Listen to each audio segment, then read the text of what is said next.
জয় জগন্নাথ। সামনেই রথযাত্রা, আর রথযাত্রা উপলক্ষে আমি আপনাদের সামনে নিয়ে এসেছি রথযাত্রা স্পেশাল সিরিজ।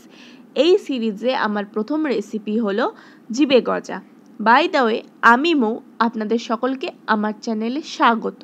জিবে গজা তৈরি করতে আমার যে যে উপকরণগুলি লাগবে সেগুলি হলো ময়দা, চিনি, ঘি ও নুন।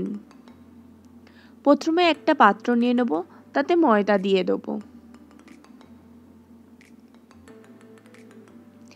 তাতে দিয়ে দেবো সামান্য পরিমাণ নুন, সাথে দিয়ে দেবো 1 চামচ ঘি।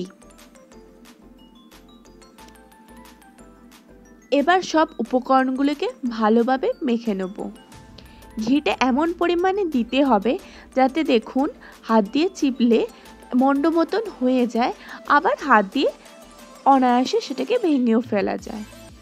এবার এতে পরিমাণ মতন জল দিয়ে ভালো করে মেখে নেব।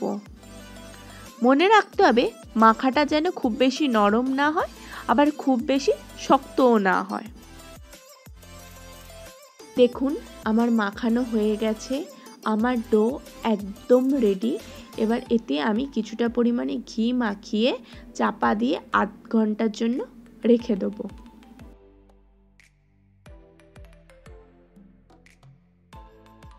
চলুন ততক্ষণ অন্যদিকে রসের জন্য চিনির সিরাপটা বানিয়ে নিই। সিরাপ বানানোর জন্য গ্যাসে পাত্র বসিয়ে নেব। যতটা পরিমাণ চিনি দেবো তার সমপরিমাণ জল দেব, দিয়ে এটাকে ভালো করে নাড়তে থাকবো। জিবে গজা বানানোর জন্য সিরাপটা চিটচিটে হলেই হবে। দেখুন আমাদের সিরাপটা রেডি হয়ে গেছে। এবার চিনির মধ্যে যেহেতু ময়লা থাকে, তাই সিরাপটাকে পরিষ্কার করার জন্য আমরা এতে 2 চামচ দুধ দিয়ে দেবো। দুধ দিয়ে দিলে দেখবেন ময়লাটা ফেনা হয়ে ওপরের দিকে উঠে আসবে। দেখুন এখানে ময়লাটা উঠে এসছে, আমি সেটাকে তুলে ফেলে দিচ্ছি। ব্যাস আমাদের সিরাপ রেডি। আর এদিকে 8 ঘন্টা হয়ে গেছে, ঢাকনাটা সরিয়ে নেব। দেখুন আমাদের ব্যাটারটা খুব সুন্দর নরম হয়ে গেছে। এবার এটা থেকে আমরা 5টা টুকরো করে নেব। টুকরো করা হয়ে গেছে। এবার এই টুকরোগুলোকে আমি হাতের তালুতে নিয়ে গোলাকৃতি করে নেব।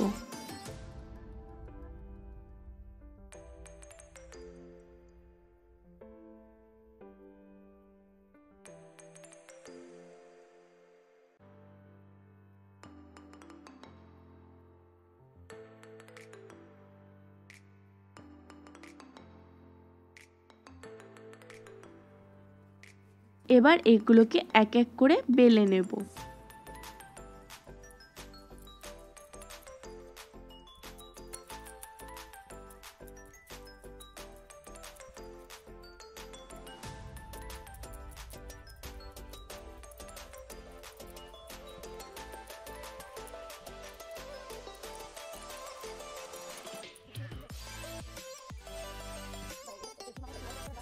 দেখুন এইভাবে আমি 5টাই বেলে নিয়েছি। প্রথমে একটা রুটি নিয়ে নেব, তার উপরে আমরা ঘি লাগিয়ে দেব, আর উপর থেকে সামান্য ময়দার গুঁড়ো ছড়িয়ে দেব, দিয়ে তার উপরে আর একটা রুটি দিয়ে দেব। এইভাবে একটার ওপর একটা দিয়ে আমরা 5টা রুটি দিয়ে নেব। দেখুন আমি এইভাবে 5টা রুটি দিয়ে নিয়েছি। এবার এটাকে চেপে চেপে ধরে ধরে আস্তে করে করে রোল করে নেব। মনে রাখতে হবে রোলটা ভালোভাবে করতে হবে, না হলে ভাজার সময় রোলটা ছেড়ে যাবে। দেখুন আমার রোল করা হয়ে গেছে। এবার এটাকে পিস পিস করে কেটে নেব। আমার কাটা হয়ে গিয়েছে। এবার এগুলোকে একটা পাত্রে তুলে নেব।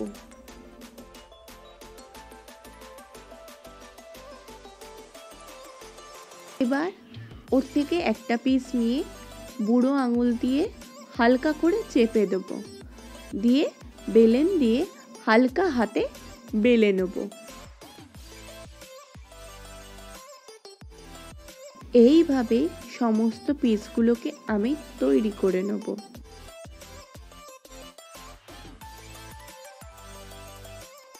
জিভে গজাগুলোকে ভাজার জন্য গ্যাসে কড়া বসিয়ে তাতে সাদা তেল দিয়ে দেবো। জিভে গজা ভাজার জন্য আমাদের উষ্ণ গরম তেল লাগবে, তেলকে বেশি গরম করা যাবে না। এবার এতে এক এক করে জিভে গজাগুলোকে দিয়ে দেবো। জিভে গজাগুলি ভাজতে ভাজতে ওপরের দিকে ভেসে উঠবে। জিভে গজাগুলিকে উল্টে পাল্টে দুদিকটা ভালো করে গোল্ডেন ব্রাউন করে ভেজে নেব। দেখুন গোল্ডেন ব্রাউন হয়ে গেছে। এবার এটাকে আমরা একটা পাত্রে তুলে নেব। এই গরম অবস্থায় জিভে গজাগুলিকে আমরা আগে থেকে তৈরি করা সিরাপে দিয়ে দেবো। 5-7 মিনিট পরে রস থেকে তুলে নিলেই তৈরি হয়ে যাবে পুরীর বিখ্যাত জিভে গজা। আশা করি আপনাদের আজকের এই ভিডিওটি ভালো লেগেছে। যদি ভালো লাগে তাহলে লাইক করবেন, কমেন্ট করবেন আর আমার চ্যানেলটি সাবস্ক্রাইব করে নেবেন এরকম নিত্য নতুন রেসিপি পাওয়ার জন্য। আর হ্যাঁ, বন্ধু বান্ধব ও ফ্যামিলি মেম্বারদের সাথে রেসিপিটা শেয়ার করতে একদম ভুলবেন না। ধন্যবাদ।